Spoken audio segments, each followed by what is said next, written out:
Be careful, my friend, where you tread, for I warn you now, there are spoilers ahead.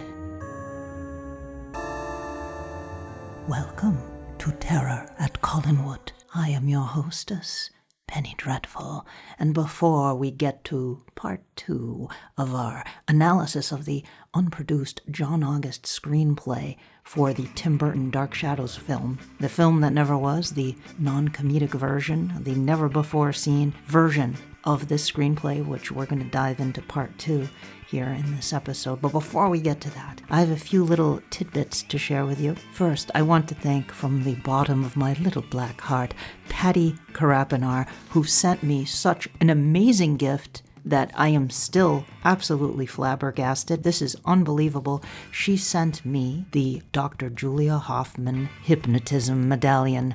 Patty made this. She's posted pictures of the one she made for herself, the two-sided version of it. And here she says, I modeled your medallion after the first one-sided prop that Julia used to hypnotize David and then Maggie.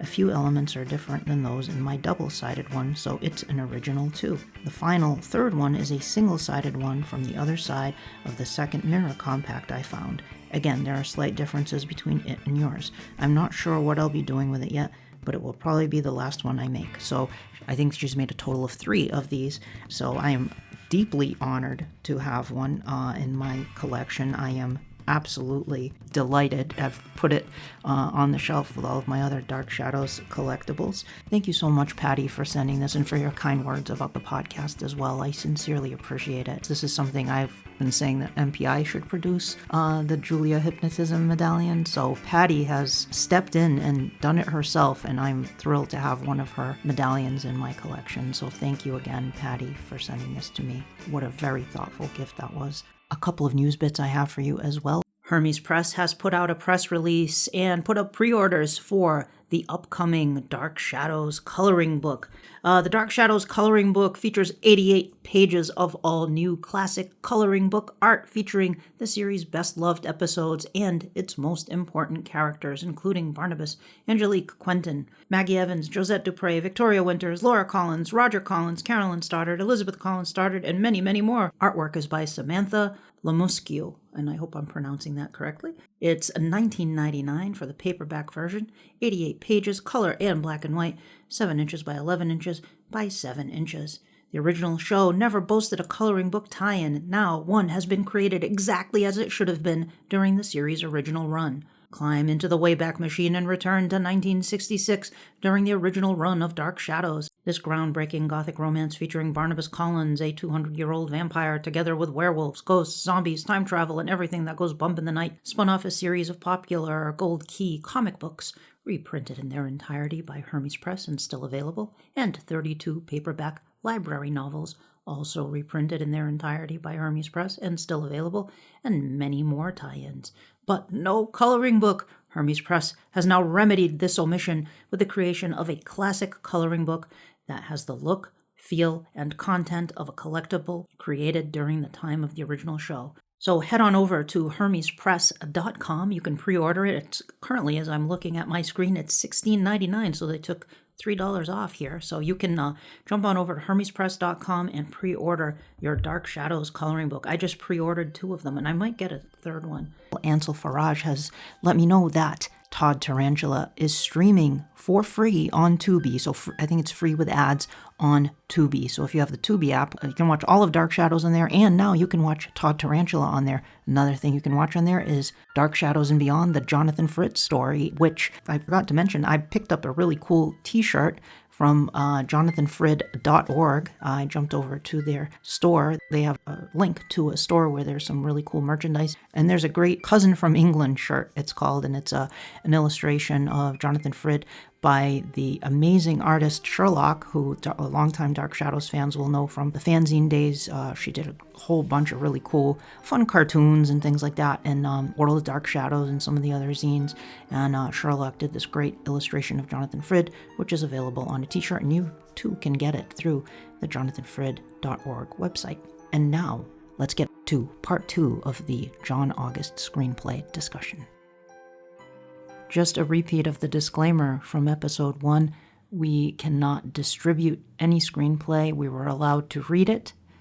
We are sharing our reactions to it and looking at the plot and characters, but we do not have the ability to distribute any screenplays that have not been released to the public. So please do not ask us to do that. We cannot honor those requests. And it pains me to have to say that, because I am all about sharing with the fan community, and I am always happy to share because that's what it's all about. But in this instance, we don't have the ability to do that, and there are all kinds of implications involved here. So we were allowed to read it, but to share it, that's going to fall to somebody else to do that, hopefully someday. However, as everything else over time, eventually will likely be seen by fans. The best we can do is share our reactions to it and discuss what we think of the plot. So I hope you enjoy part 2 of this discussion. Okay. Drawing room. Liz and Roger watch as Maggie is carted away. Roger, does she know about David? Liz, Julia says no. She thinks LVT may have killed her father. Roger says Barnabas should have an alibi in case she convinces others he was involved. Liz says she's a crazy person, a liar and an imposter. Who will believe her? They know Barnabas killed the LVT people, but so they're trying to help Barnabas out. Did you clarify that Maggie also told Julia everything about her own background and her own motives, and that she can see ghosts, and that's why she knows that Barnabas, like Maggie completely spilled everything to Julia about herself. Yeah, thank you for clarifying that. Yeah, she said she was lying about herself, but yeah, she went and her motives for coming to Collinwood and taking the job and all that. Yep, she just totally spilled the beans on all of that to Julia.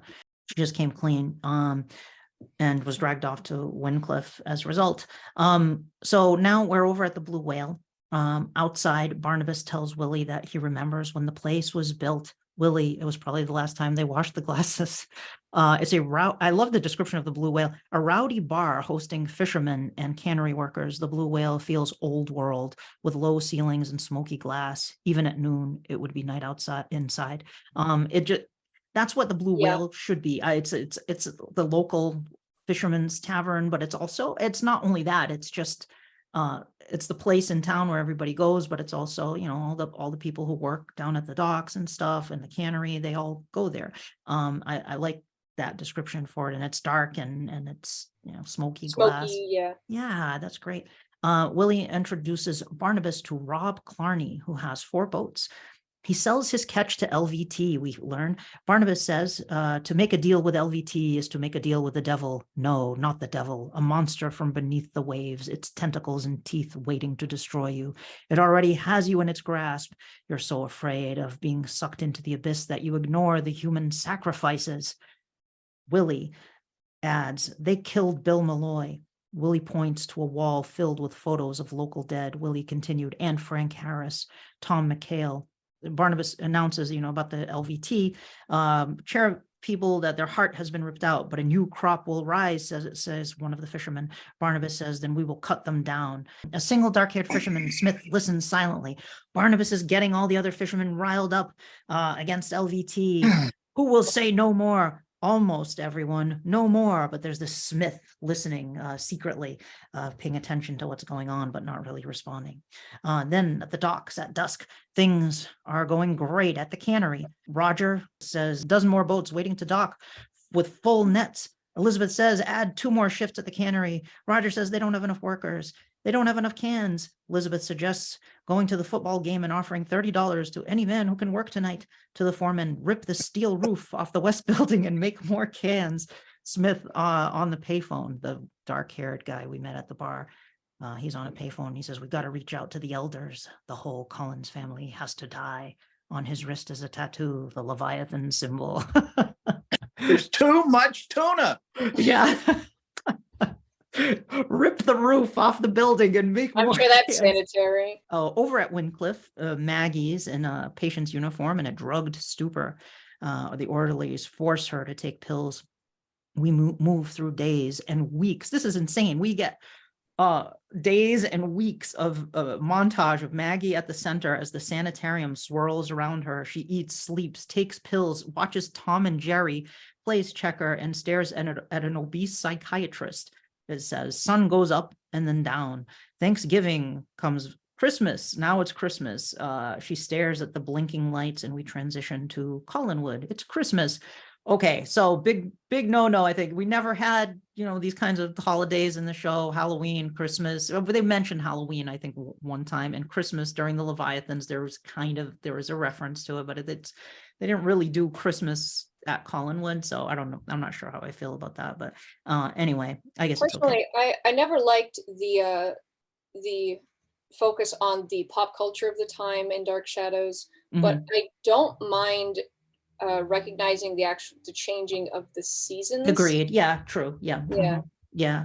I'm not sure how I feel about, a Christmas with Barnabas watching them decorate the tree is kind of weird. David and Elizabeth decorate the tree. Willie and Roger struggle to untangle lights. Seated on a piano bench, Barnabas watches with quiet joy. Hoffman enters with eggnog. Julia says it's the family recipe. Barnabas says by the smell of it, her family is Scotch. Ugh.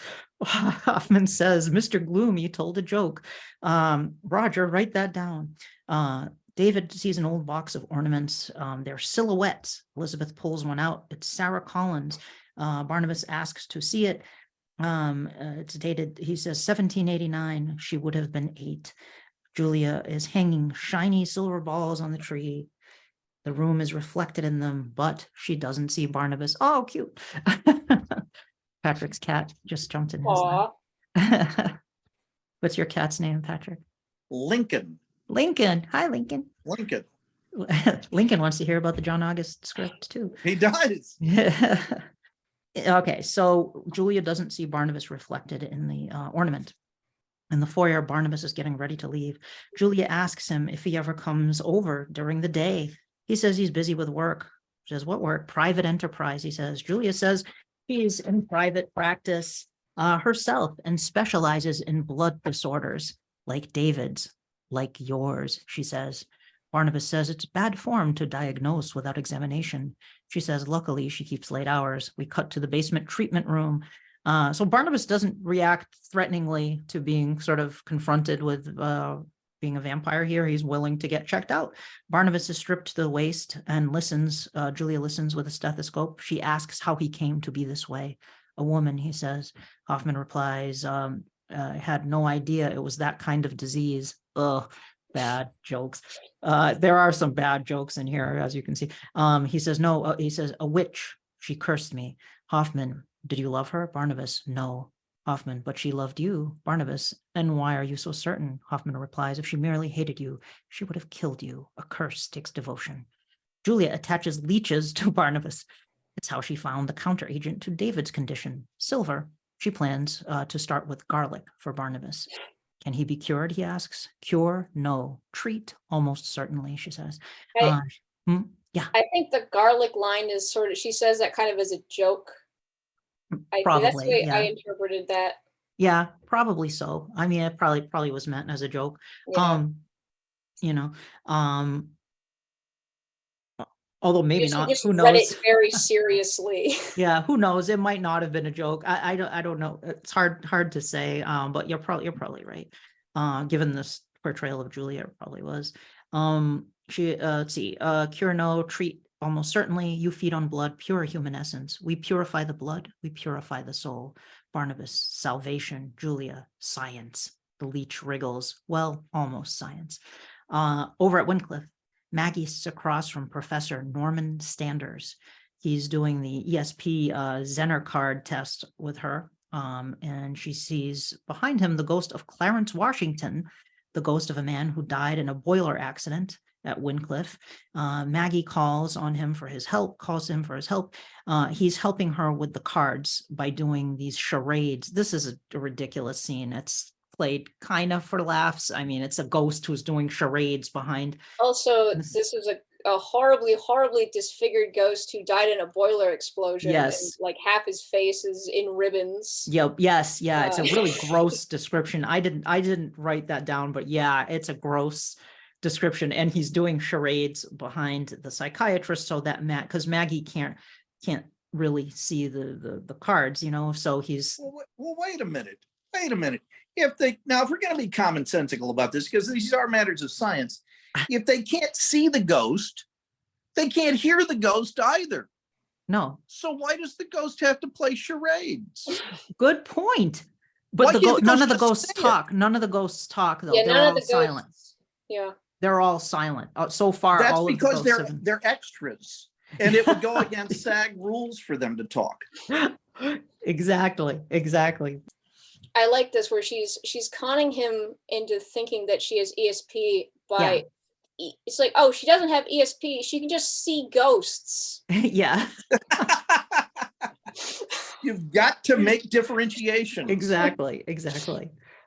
Standers is astounded by how well Maggie does on the test. She does astoundingly well, but she misses one because she can't figure out what the ghost is doing. And she says it's because she's tired. She asks him to lower her meds, which he says that can be arranged. Over at the old house in Barnabas's bedroom, it's daytime. Heavy curtains are drawn. Barnabas sits in a chair. Hoffman inserts an IV needle into his arm, connected to a bag of blood. Willie asks if it will fix Barnabas. Julia says it's not a cure, it's a treatment, like dialysis. He'll need it regularly. I like that description of how Julia treats Barnabas. That makes I like a lot that of one sense. a lot too. Yeah. As new blood reaches Barnabas's veins, he spasms, gags, screams. His hands break the arms of the chair. Willie, you're killing him. Julia, he's already dead. Let it work. Julia says, if it works, Willie can stop ransacking her blood supply. He says he didn't. Well, only a couple. The boss doesn't eat much. Silly. And then it cuts to the Collins pond, and we see David kneeling with another empty bag of blood. Steam rises off the surface of the water unnaturally. A woman's hand presses into the mud. A nude form emerges from the water. David pulls one of Carolyn's dresses from his backpack and hands it to the woman. Dark-eyed and sultry, she's described as, so not blue-eyed, she's dark-eyed and sultry. This is Angelique. Looks early 30s, but everything about her is deceiving. She touches David's face. He flinches. I thought you were my mother. She kisses him on the lips. Ew. Why? Kisses him on the lips, smiles. Where is Barnabas? She asks. First thing she asks, where is Barnabas?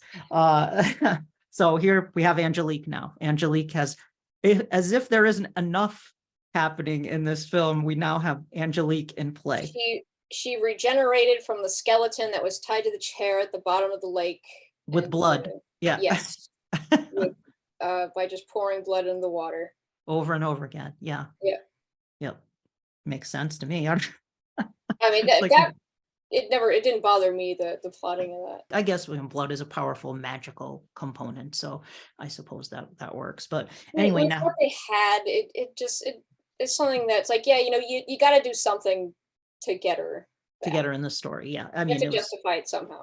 Yeah, because you got to have Angelique. You can't introduce even more things into this. They already have the lab and the blood in the basement.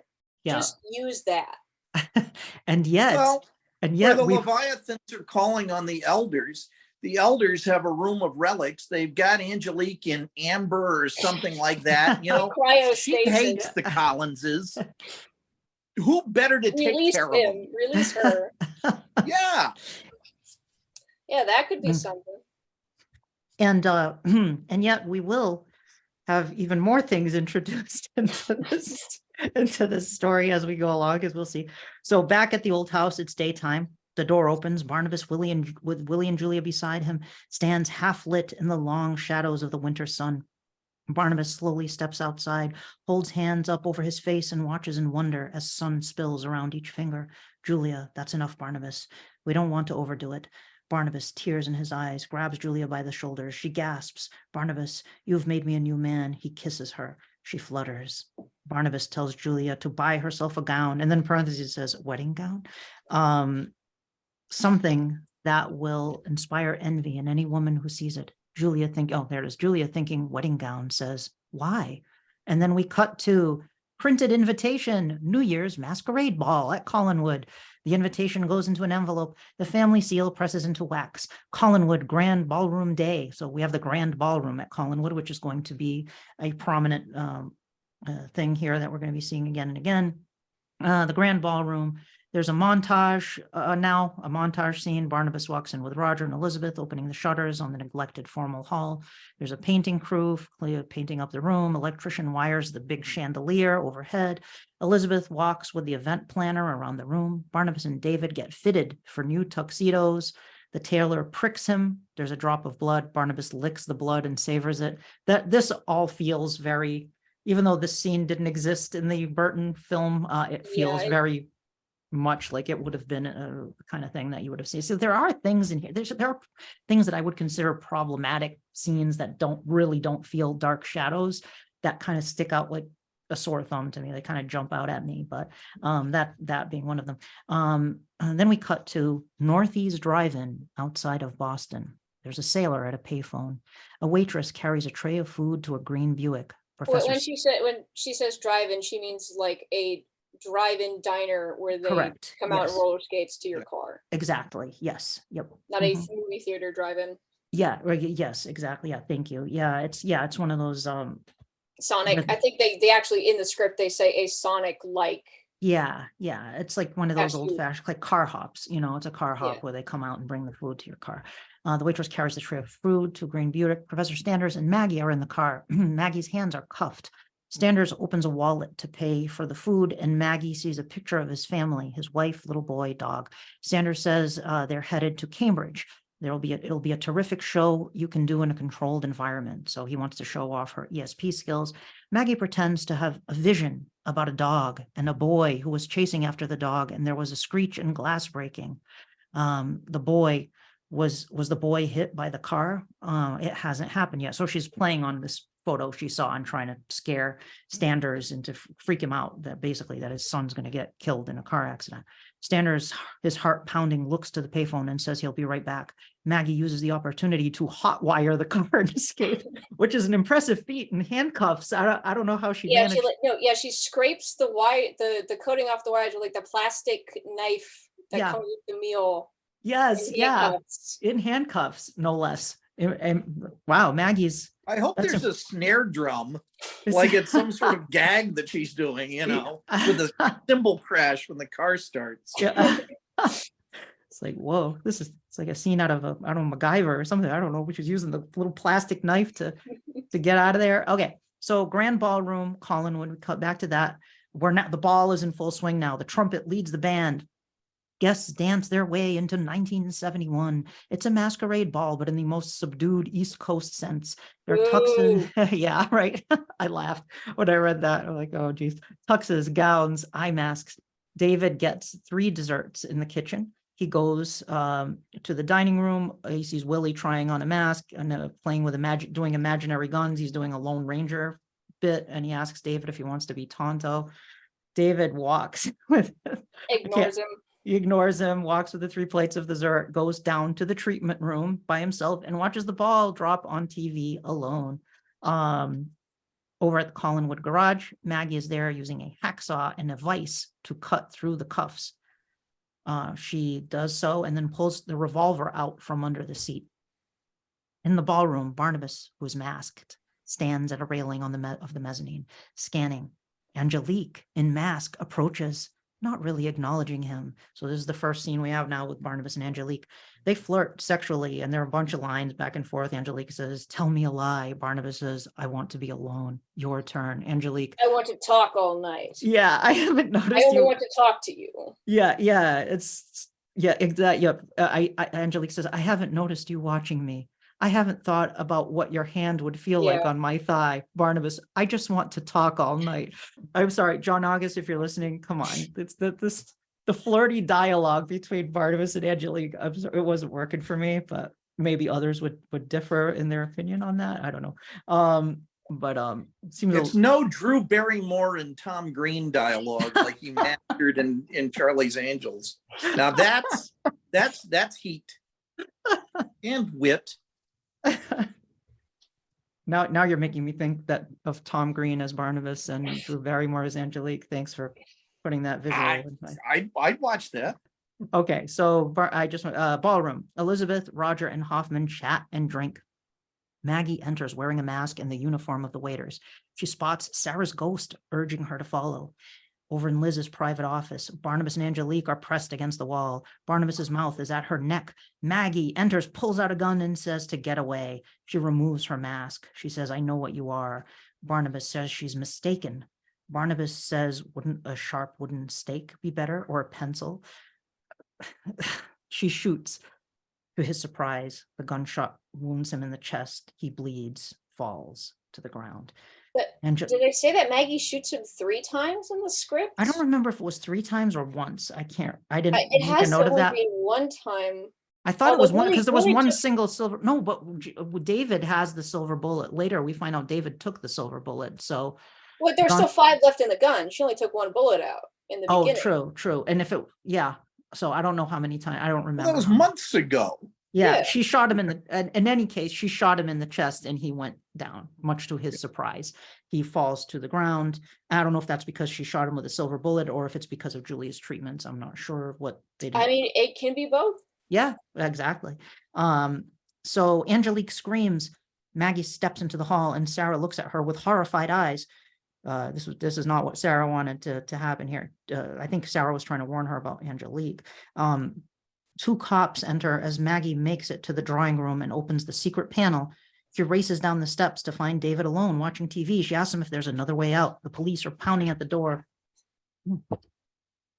Basement, underhouse, labyrinthine cellar, much of which hasn't been updated in 2 centuries. And this labyrinth cellar reminds me of in the Leviathan storyline when Maggie gets lost in the basement, this maze-like basement under Collinwood, and that's kind of what it reminds me of. It hasn't been updated in 2 centuries. David knows the way by heart.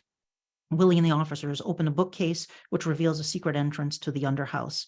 We see David go to a hiding spot that he has. It's a little warren with hand-drawn maps of the underhouse, arrowheads, pipes, and lots of animal skulls on shelves. Maggie spots the silver bullet from the station wagon. He asks her, why'd you come back? She says, Barnabas killed Carolyn and a lot of other people. David says, maybe he didn't mean to kill them. Maybe he couldn't help it. They discuss the fact that she is Maggie. She used to babysit him when she was 4. He admits to her that he killed her father. He was the one who killed her father. He says he didn't mean to, but he couldn't control what he is. So he tells Maggie, it says that he killed Sam. The flashlights sweep. Willie and the police get closer. David says, you have to go, directs her to a ladder that leads to the pantry. He gives her these directions, that left, right, etc. Maggie tries to follow David's directions, but it's dark. Suddenly she stumbles on a set of wooden stairs. Light spills around the edges at the top of the stairs. It's not the ladder David talked about, but it is an escape. The police are close. Maggie races up the steps. Police turn the corner to find an old collapsed staircase. The stairs fell in at least a century ago. They find Maggie's footprints on the first 2 steps, then nothing. So we know, Dark Shadows fans, you probably guessed what this is. It is Quentin's stairway into time. Well, although they don't call it Quentin's stair, it is a stairway into time that Maggie has gone up. It's Collinwood, of course, there's a stairway into time. So Elizabeth's back in Elizabeth's private office. Barnabas gurgles. He's mortally wounded. There's a crowd around him. Angelique is there. Julia whispers to him that she can save him, but she has to take him back to the way he was. Barnabas replies that if he dies, he shall die as a man. Barnabas passes out. We cut to the hospital. The dating game is on television. Jim Lang, Barnabas is watching the dating game. It's the Karen Carpenter 1970 appearance. Barnabas watches from the hospital bed, fascinated. Angelique appears in the doorway with a bottle of champagne. You missed the toast. Barnabas describes the show he's watching as a play. Barnabas and Angelique have a scene together. She refers to Maggie as a jealous lover. She asks if she's a jealous lover. He said she was a servant. He hardly knew her. She replies, do servants you hardly know often try to kill you? Yes, he says. Actually. Yeah. They toast to new beginnings. he does not appear to know that she is Angelique. Strangely, she introduces Thank you her. for saying that now, because the first couple times I read this script, it took me a while to figure out what the heck was going on. Exactly. Like the first time she has the mask on, it's at the masquerade, I guess, but then she's not masked here and he doesn't appear to recognize her. Of course, we're going to find out a little later what's going on, but it's strange at first. Yeah. She, in this scene in the hospital, he asks her what her name is, and she says Angel, and he just takes that at face value. It was like, okay. Yeah, exactly. She introduces herself as Angel. Yeah, and so he just Barnabas isn't really cognizant of the fact that this is Angelique. Exactly. Yeah. Yep. Now we cut from this after she introduces herself. He introduces himself, she introduces herself, and now we cut to a montage. As another montage, as several months go by, Crosby, Stills, Nash and Young, Our House plays, which is the most non-Dark Shadow song I could think of. But okay, I mean, it's from the era, but yeah. So it plays over this montage of silent Super 8 footage. David is filming this, where we see Willie pull up in a Cadillac. Elizabeth is dressed formally. We cut over to the Blue Whale. Barnabas and Angelique are drinking beer in the Blue Whale, and they look very happy. No, I think that was my exact reaction as I was reading that. No. This montage was weird for me to follow because it is a double montage. There's two montages happening at the same time that are intersecting each other. One montage is of footage of Barnabas and Angelique's wedding, which is the Super 8 footage. And the wedding takes place in March. And then while that montage is happening, it cuts back and forth between other scenes of a montage where it's Barnabas and Angelique connecting and getting to know each other and falling in love with each other before the wedding, in the months preceding the wedding. But that's spliced with footage of the wedding, and you're just getting all of that information at the same time, non-linearly. And it's not I'm trying to picture what it would be like watching this visually and being able to parse what I'm seeing, and I can't. I think I would not get it. They didn't need a time staircase. If the two montages should happen to meet, a natural appetiture through time will form and will be sucked back to the first reel. As Samwise describes exactly what's happened in the prior, and we're all the way back to the beginning, and they're forming Barnabas's ring, and it's just it's a mishigash, I'm telling you. And speaking of Barnabas's ring, we're going to see some action with Barnabas's ring too, for no reason, but they'll get to that. It was just a random thing. I'm like, why did they do that? But anyway, okay, so we continue with this montage. Blue Whale. Smith is at the Blue Whale, the stealthy Leviathan. He takes a picture of them with his camera. We cut to a small white church. Barnabas stands with Elizabeth, Roger, and David. They take a photo in the Collinwood drawing room. Elizabeth meets Angelique and sizes her up. David makes eye contact and quickly averts his gaze because, of course, he knows exactly she came out of the water after he helped resurrect her. We cut to the small white church. Roger and Willie are the groomsmen for Barnabas. Barnabas and Angelique hold hands in the moonlight. Angelique walks down the aisle in a white dress with blood red roses. Julia is icy. Barnabas gets a transfusion. Angelique enters. Julia reacts with alarm. Barnabas says it's all right. They've vowed not to keep secrets from each other. They get married through a shower of rose petals and drive away. At the old house, Barnabas and Angelique make love. She runs her fingers through his hair. Then we cut to the bathroom. Angelique, by candlelight, examines a single hair. She ties it around a small figurine, murmuring a spell. A silver knife cuts a small animal that screams. Angelique dips her fingers in the blood and draws symbols on her skin with it. She looks in the mirror as the blood absorbs into her skin. In the bedroom, she climbs back into bed with Barnabas, who wraps his arms around her. She smiles. So Angelique's up to her old tricks here with the little voodoo doll that she's using here, the puppet that she's using. Now, flashback.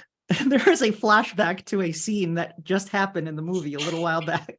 So flashback to the stairway through time that Maggie runs up and she pushes open the door. So it's not like a flashback. It's just like we cut back to that, which happened in media res. Like, well, yeah, I guess she's continuing to run up. Yeah, I guess it cuts back to, because that happened a while ago now. I mean, well, at least we're looping around back to that. We're looping back to that. Yeah. I hope you're following at home. Yes. The quiz if you're still listening, we're definitely in part 2 right now of this of this 2-part episode. Flashback to this. Okay, so anyway, Maggie runs up, pushes open the door. Collinwood Construction, 1790. Outside, day. She looks back to the stairs, which are now only half complete. The upper stories and roof of Collinwood are missing. It's still under construction. She catches her reflection in the window, wearing 18th century dress. Most alarming is her face. She is the young woman who leaped from the cliff at the start of the story. Sarah, alive, calls her name. Josette, Josette. Sarah leads her to the Easter church picnic. Children are on an Easter egg hunt. Parishioners are there. She leads Maggie / Vicky / Josette to a man who has his back turned. It is the living Barnabas. Barnabas says the Reverend is going to announce our engagement. He takes her hand. She pulls away. Barnabas asks what's wrong. Suddenly, a young boy screams. He's covered in spiders. They're swarming all over him. A girl screams and she drops her Easter egg. Spiders stream out of it. The boy falls, convulsing, then dies. A man closes the boy's eyes. This is Reverend Trask. He says it was no accident, a sign, a challenge. The devil chose New England for his work, and God chose us to fight. Witchery is suspected. Barnabas waves over a servant and says to go get Miss Dupre's things. This servant is Angelique. Over at the old house, it's Josette's room, day 1790. A small music box plays. So we got Josette's music box here. Maggie looks in a mirror, unnerved to be a stranger. Now, this is she's roughly the same age, but Josette is more delicate. So this is where things kind of get confusing, because as we talked about earlier, it said earlier in the Barnabas seems to recognize her as Josette, but yet they're not dead ringers for each other. Maybe they look similar to each other. Yeah, maybe that's it. There was a similarity there, but it says a stranger in the mirror. Maybe just the way she's dressed. I don't know. I mean, I always interpreted this as it being that Maggie has like quantum leaped into Josette here when she walks up the staircase. She did not physically go to 1790 in her own body, but she is in the body of Josette. Yeah, exactly. Yes. And there is still some Josette there, but it's mostly Maggie. Yeah. She quantum leaping into Josette is exactly the right way to describe that. Best way to describe it. Yeah. They don't coexist as two beings there. Music box plays. So Angelique enters the room. Maggie shuts the music box. They speak French to each other, much to Maggie's surprise. She can speak French. Angelique says men look for witches, but they are the monsters. Maggie says that Barnabas is not a monster, not now. Angelique says he's a good man and that she is very lucky, but of course we know Angelique's not into this. Bedroom hallway, old house. Barnabas walks, unfastening his cuffs. Angelique intercepts him and kisses him on the mouth. He pushes her away, repulsed. Angelique, you used to like my kisses. Barnabas, before I knew the lies that mouth could tell. They argue over Josette. She threatens to tell her he seduced her. Barnabas says, do flies catch spiders now? Angelique says they know that Josette is not enough woman to please him. She grabs his belt.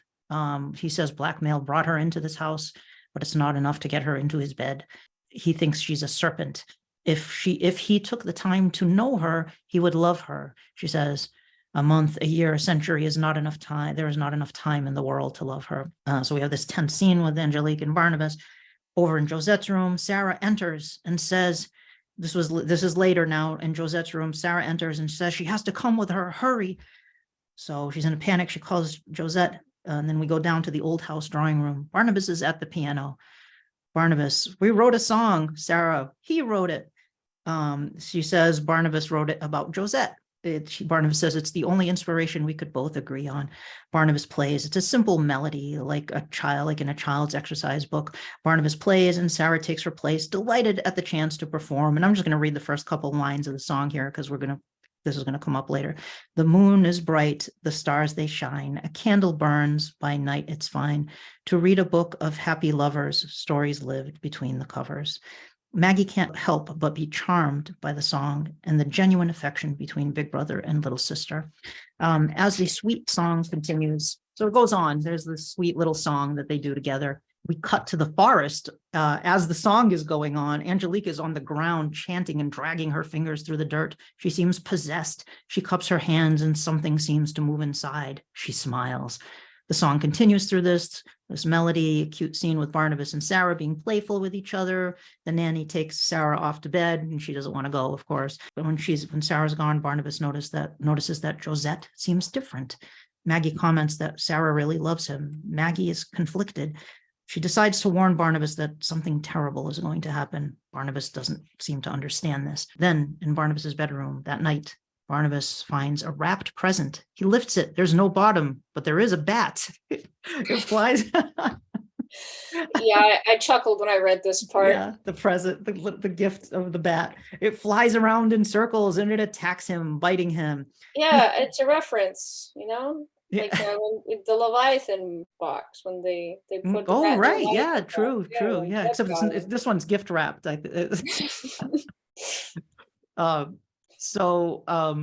throws the bat to the floor and steps on it, smashing it. He looks at the wound on his throat in the mirror and then spots Angelique standing behind him. She says, "Do you like your gift? It's time, all the time in the world."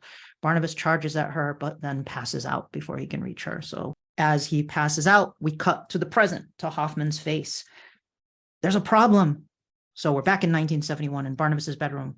Barnabas's body is counteracting the serum before it can take effect. Barnabas wants her to give him more, but she says it would kill him. Willie comments that you said he was already dead. Barnabas suggests she's acting this way because she's jealous and he sees the hatred in her eyes for Angelique. She says it isn't about feelings, it's about science. Barnabas leaps out of the chair. He turns to smoke for a moment, then slams her against the wall. Barnabas gets violent and bares his fangs, about to bite her. He accuses her of feeding the curse. So Barnabas is kind of going back into vampire mode here, threatening to kill Julia here. David, though, who has been watching secretly this whole time, yells, "Stop." He says she's telling the truth. The cure doesn't work, not forever. David tells Hoffman, admits to her that he's been changing for the last 3 years voluntarily. She asks why didn't he say something? He said he didn't want to be chained up. He says, but he didn't kill Carolyn. He shoots a knowing look at Barnabas when he says that. Barnabas walks over to the corner. His reflection is now missing from the mirror. Julia tells Willie that she'd like a ride to the train station. So Julia wants to get the heck out of here. They leave Barnabas alone with David. Barnabas expresses regret for David's condition. It says it runs in the family. David says it's okay. He likes what he is. So this is the only background we get about David being a werewolf, like why he's a werewolf. It's runs in the family, which I suppose is true. I asked Chris Jennings. Technically it does. Train stop. The Cadillac pulls up. It's snowing. Julia puts on her gloves, talking to Willie. Julia asks, what is it about this family? Why do they waste their time trying to make them happy when they know it's impossible? Willie agrees and says Barnabas wouldn't be happy being happy. Willie and Julia are on the same page. They're both griping about the Collins family, about Barnabas. They're definitely on the same page. Suddenly there's a pause. Julia then kisses Willie on the mouth. They're both surprised by how much they like it. So yes, this was quite the curveball. I mean, I knew it was coming going into it, but big brain time. But yeah, I was not when I first heard about this. It was definitely not something I expected. The Leviathans was top shock maybe, but this was very close. It's like Willie and Julia getting it on. Okay, so motel hallway. Julia is now in a Japanese robe. She feels so there you go, everyone. Willie and Julia are now officially tasteful cutaway. Yeah, tasteful cutaway to the post. Yeah, Julia in a Japanese robe, filling up an ice bucket. She spots two men in black wool coats walk by. They knock on a door.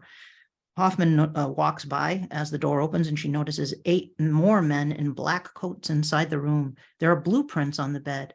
Smith, the Leviathan from the Blue Whale, is there.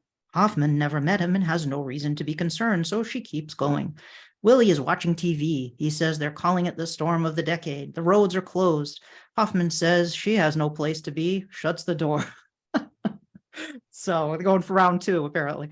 There's a match cut now to 1790 as the door closes. Maggie and Angelique are both shackled. They're brought, so there's been a time jump now. So Maggie and Angelique are both shackled. They're brought to inquisitors in the small white church. Reverend Trask is there. He asks if they both confess to witchery. Maggie says no. Angelique just smiles. Abigail Smith was attacked in her sleep. She describes the monster as smoke and teeth. Abigail's father stands and says he saw the spirit fly back to Collinwood. So clearly this is Barnabas. Trask says that Josette and Angelique lived there alone since Barnabas disappeared. Angelique says there's also Sarah. So she's throwing Sarah under the bus here. Maggie slash Josette says she's just a little girl. Trask, of course, being Trask, he says the devil often chooses the weak and they should bring Sarah to court. Trask asks which one of them is guilty. Neither answers.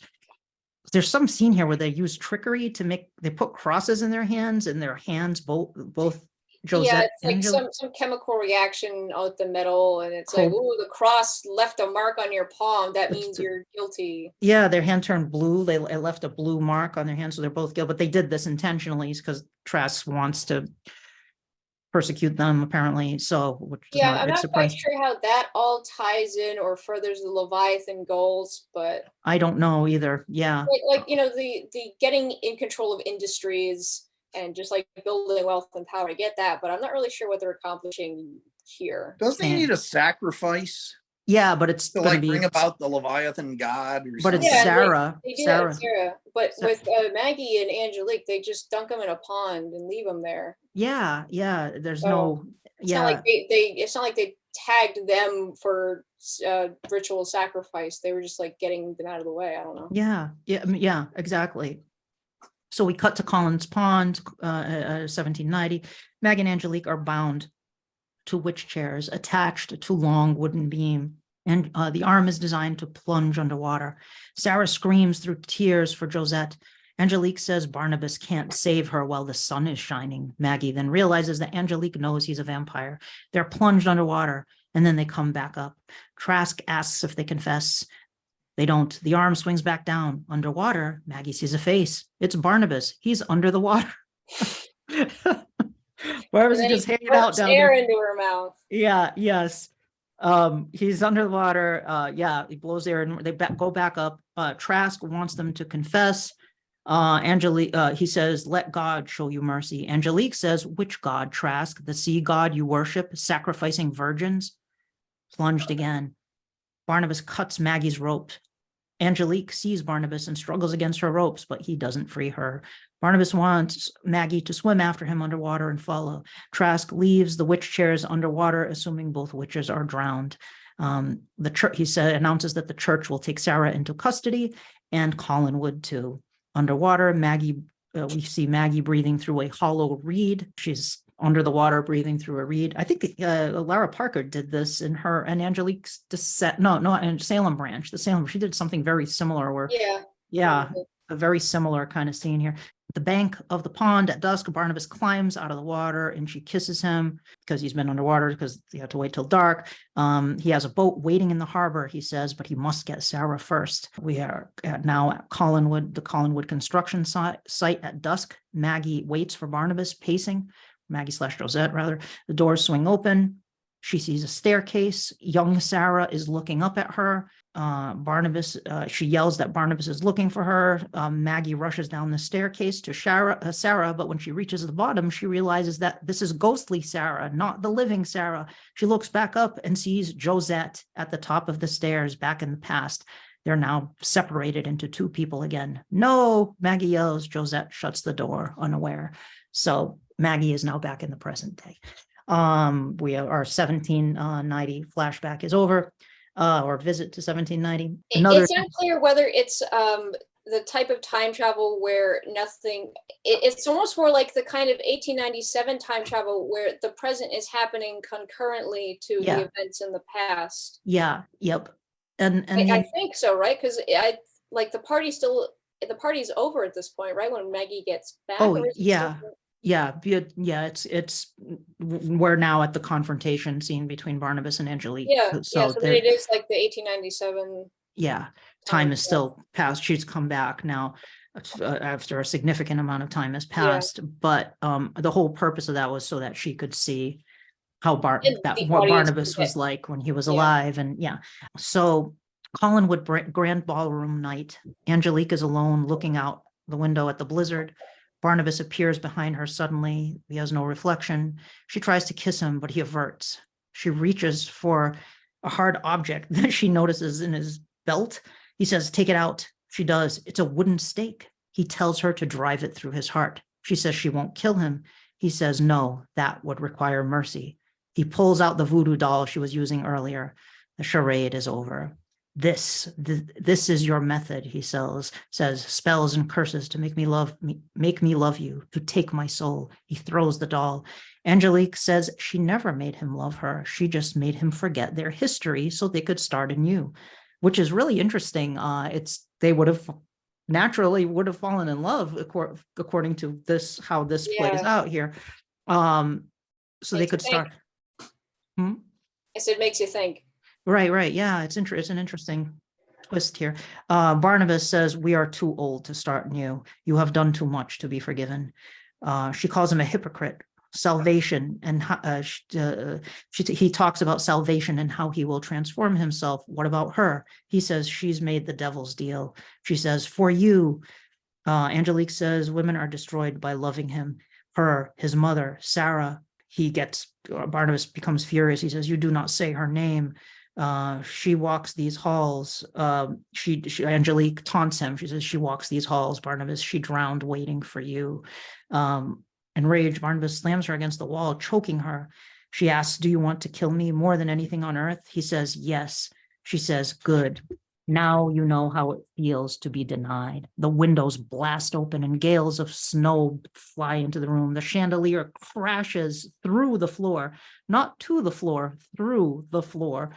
Barnabas is choking nothing. Angelique has vanished physically. She's vanished physically, but her voice can be heard. She says that if he tells her that he loves her, she will lift the curse. Never, he says. She leaves. She's gone. Alone, he screams. So this is despair now. Barnabas screams. Maggie climbs up through the chandelier floor hole. So Maggie's back. She climbs up through this hole in the floor. I guess they had to get her into the scene somehow. So she climbs up through the hole in the floor. Barnabas says there's a wooden stake around here somewhere if she wants a second chance at him. She says she doesn't want to kill him. He says it's a mistake because he very much wants to kill her. When all hope drains away, he says, what is left is not despair, but freedom. He's basically caving to being a monster. He's embracing being a monster at this point. I interpreted it as he was trying to say things to get her to stake him. Oh, maybe so. Yeah, that's a really good interpretation. That might be it. Because he doesn't kill her. He doesn't actually kill her. Like you're probably right. No, he's just trying to goad her into this. Yeah. Good point. So he says, when all hope drifts away, what is left is not despair, but freedom. Then he flicks his ring, which ricochets around the room. I don't know why he does that. Just because he just launches the ring at like 200 miles an hour and it's all over the room. Why does he do this? It's just like I don't understand why that happened, but okay, if they wanted to get a special effect in there, but they wanted to do like one of those 3D like made for 3D shots of the ring, like zooming at you in 3D. Right. Originally, he was just going to play music on the glasses by running his finger around the lid and just charm them all, but he couldn't pull that off, and so they did a special effect with the ring. I would have preferred the music. Same.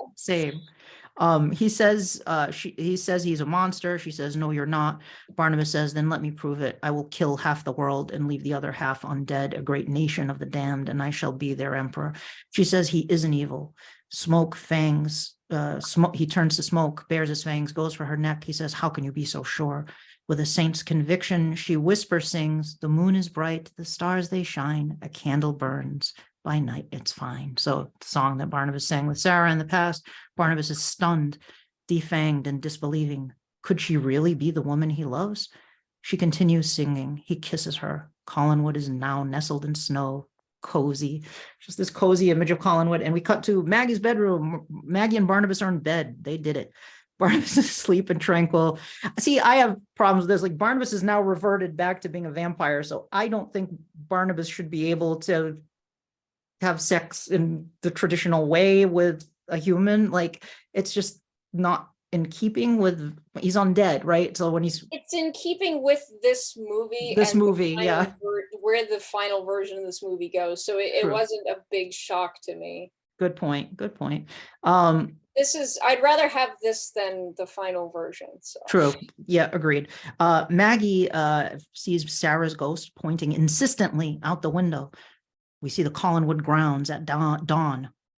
10 snowmobiles are making their way toward the mansion. Here it comes, folks. 10 snowmobiles are making their way toward the mansion. Barnabas is already beside Maggie watching. Leviathans. Upstairs, Maggie wakes Roger and Liz. Liz says, what the hell are you doing here? Of course, Maggie's been in Wincliffe. She betrayed the family. LVT wants to kill them, says Maggie. We need to hide, Liz says, like hell. She instructs Roger to get David out through the basement. Liz goes into her office and gets the rifle and ammo. Barnabas is in the entryway, just out of the sunlight. He says, he says to the Leviathans, go back if you want to live. A man in a Parker says, come out here and say that. He pulls back his hood and it's Reverend Trask, still alive. Barnabas is stunned. Are you a demon? He asks. Trask says he's just a man with connections, very deep connections. So Trask is in the present now. He's been alive. Trask survived. Yes. What's that line from the most recent Star Wars? Was like, somehow Palpatine survived. Yeah. It's that. Yeah, it is that. It is totally that. And he's been maybe this is, the sacrifices to the Leviathan. Well, it's like creature. He's in good with the Leviathans. Yeah. So there is that going on. So Liz shoots 2 Leviathans from the window. The men with Trask fire at Barnabas. He goes to Smoke and rematerializes around the corner. The ghost of Sarah is with him, but he can't see her. In the kitchen, there are gunshots outside. Maggie, Roger, and David keep low. Maggie spots the ghost of Silas McGarren. She tells David and Roger to go, and she follows Cyrus.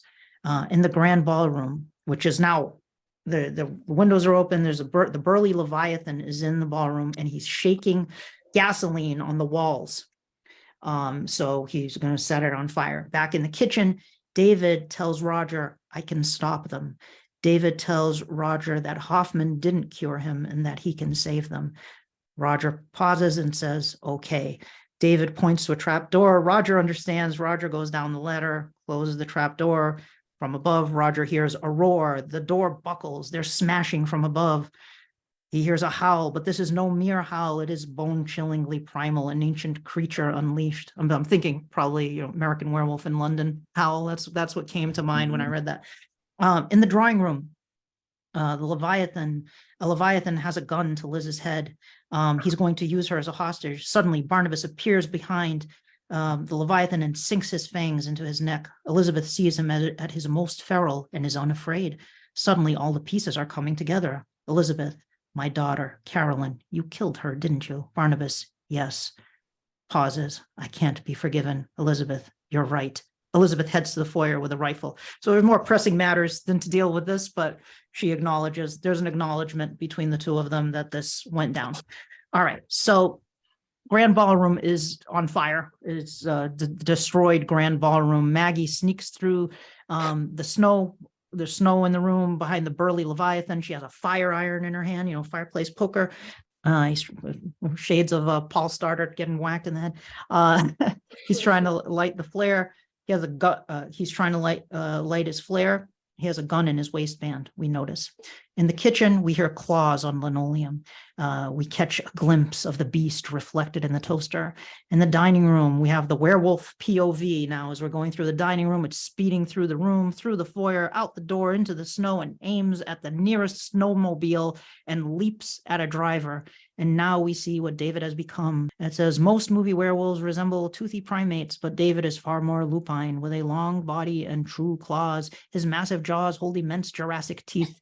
It's this mouth that closes around the driver's head, ripping him from the snowmobile. With 2 violent shakes, he's decapitated. And werewolf David rips apart his kill. Trask yells to Smith to go back to the road. Back in the grand ballroom, the burly Leviathan tucks his gun in his waistband. The fire iron is in the snow. Maggie has been shot 3 times. Maggie got shot 3 times. There's blood in this. What's that? Off screen. Yeah, off screen. We don't see it happen. It cuts back and she's been shot. There's blood in the snow. She's alive, but her fingers are trembling. Werewolf David chases down more snowmobiles. In the ballroom, Barnabas enters to see the walls aflame. He spots Maggie. She's in sunlight just out of his reach. Barnabas reaches into the sunlight. His hand catches on fire. He drags Maggie into the shadows, snuffs out the fire in his hand. His hand is blistered and blackened. Barnabas looks into her eyes. Don't be afraid. I can save you. He brushes the hair off her neck. Maggie says, no. Barnabas says, I won't lose you again. Maggie, you can't save me with a curse. Barnabas lowers himself to her neck. Her eyes flare and go still. A beat. He sits up, tears in his eyes. Her neck is untouched. He let her die. So Barnabas didn't turn her. He let her die. And it was pretty cool scene there. With between Barnabas and Maggie, where Maggie says, "You can't save me with a curse." I thought that was kind of an interesting, definitely different from the final film where she's turned into a vampire. All right. Collinwood, Roger emerges from the cellar with a blanket wrapped around him to protect himself from the sparks. So Roger didn't do anything. He's just been hiding this whole time. Collins Pond, werewolf David rips up a final Leviathan, this time stopping to feed. In the distance, Smith and Trask get away on a snowmobile. So Trask escapes. In the drawing room, the piano burns. In the foyer, Barnabas's painting burns. Exterior, Collinwood day. Later, Roger wraps a blanket around David, who has reverted. For this moment, Roger is simply a father. David is merely his son. They stand in the snow with Elizabeth watching Collinwood burn to the ground. Another thing from that made it into the final film, the destruction of Collinwood. David, I can go back. I can look for them. Liz, it's too late. The glass blows out the window on the second story. David, what will we do? Liz, what the Collins family has always done. We endure. There it is again. Slowly, we fly over the burning mansion. The roof is collapsing in. We fly over the ocean faster and faster and faster. Now we're on an exterior London street at night, 1974. So this is 3 years later now. 1974 in London. A man steps out of a taxi, leaving his passenger to pay the fare. We see the passenger is Willie Loomis, cleaned up and wearing a suit, but still nervous and shifty. Willie, aye up, keep it running. Might be quick, hoping. We follow the first man as he makes his way up the steps to number 11. He rings the doorbell. We notice the distinctive black ring on his finger. A male secretary opens the door. Secretary, you must be the barrister. Your office said you were running late. On the secretary's wrist, we see a Leviathan tattooed just under his shirt cuff. Barnabas, the day slipped away. Barnabas's POV, a family photo on a side table. It's a picture of Trask with his young wife. The secretary steps aside for Barnabas to enter. Barnabas doesn't move. There's an awkward moment. Secretary, please come in. He's waiting in the study. Barnabas smiles. His foot crosses the threshold. Secretary, can I get you something to drink? Barnabas, his fangs extended. I'm good. The end. That's the last line of the film. The end, yeah. I'm good. I hate that it ends on Barnabas saying, I'm good. That's me too. Yeah. It's awful. It's like, really? I'm good? No. Yeah. It's like, that's the end. So, okay. So this is a lot. If you're still with us, you're a champ. If you made it this far. Pat yourself on the back. Pat yourself on the back. We made it through the whole thing. Now, let's kind of decompress here and talk a little bit about this One, ending. The rest of I this. do have one thing to say about the ending before we go into general, and this is quick. I find it interesting that it's not clear at all whether he actually is able to, like he reconciles with the family and the family accepts him at all, or whether he has, like, they don't ever address that. Like in the final version of the film, it's implied that, you know, they're cool with him at the end. Mhm. But in this one, that's left, like it's left unresolved. Yeah. Like he is not with the family as they watch Collinwood Barn. He's not standing near them or anywhere near them. It's just Roger and Elizabeth and David by themselves. I think after that line between Roger, between Barnabas and Elizabeth, where he says, "I can't be forgiven," and she says, "You're right." I don't think Liz would be okay with Barnabas joining the family unit after that happened. He murdered her daughter, you know, so. I don't get that impression either. So Barnabas is kind of off having adventures with Willie, was probably trying to track down Reverend Trask this entire time, and finally which is an interesting thought. Yeah. And we don't see Julia again too, like Julia's. It's unclear whether, because like Julie and Willie don't ride off into the sunset together. No. So I don't know if Julia's back with Barnabas or whether she goes back to treating David. Who knows? I don't know. It's a lot of development that just kind of gets dropped off at the pool or at the pond. Mm-hmm. At the Collins Pond. Yeah. Meanwhile. So Patrick, thoughts on how this thing wraps up? Well, you know, it's been a few years since I read this. I did a podcast that never heard the light of day, I guess, that because of some recording problems with the Phil, the editor of Fangoria. Mm-hmm. And that was the last time I really gave this a thorough read. And I went back and listened to a little of it today. And I remember remarking back then that it kind of fell apart at the end. I wasn't really sure what was going on. I'm going to be, this will surprise everyone, I'm going to be catty for a moment. And the script feels like it was dictated by John August as he was drinking. And that he just got weirder and weirder as it went on, and then we're gonna go back in time. And there's gonna be spiders. She's gonna fight through a raid. Yeah. And then he's gonna go to 11 Downing Street. Is it 10 Downing? No, it's 11 Downing Street. And get the Prime Minister's Trask in London, and he's gonna say, "I'm good." That's how it ends. I'm good. It starts out very soberly, you know. Yeah. How he sketches of the chair and all, and then it the flashback alone feels like a decoy.